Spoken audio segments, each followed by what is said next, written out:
Evidence shows that climate does need to be integrated into peace and security.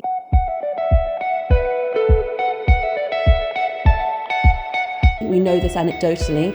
What we're lacking is robust empirical evidence to really make the case. And so we need to collect this evidence base to ensure that we can find sustainable solutions for peace, not just addressing the conflict drivers, but understanding and addressing the climate security risks to ensure that people can come together collaboratively to tackle the challenges, the joint challenges they're facing, not just the conflict risks they're facing, but the climate, peace and security risks that they're facing.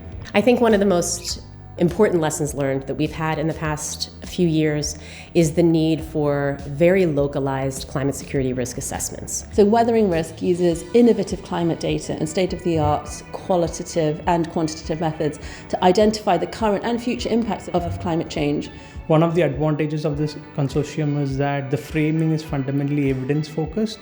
Having that sense of guidance and guidelines to frame how we should work, that is quite useful, and I feel, that's a direction in which larger policy making and even diplomacy needs to go. Weathering Risk's Peace Pillar translates this analytical component and this evidence into peacemaking and peace-building action. So we work with peace-building actors on the ground to ensure that this analysis is integrated into action in the field where it's needed most. So together with our partners, we design, pilot and evaluate climate-informed peace-building programs across a range of different geographies and contexts and conflict types in Iraq, in Yemen, in Somalia, in Nigeria, in the Bay of Bengal. So if we produce this evidence, we're not doing this only for ourselves and decide what are we going to do in our project. It's also because other practitioners need to know these issues, because of course we cannot address everything alone. Policymakers, whether inside the country but also from, let's say, like donor governments, also need to know about this,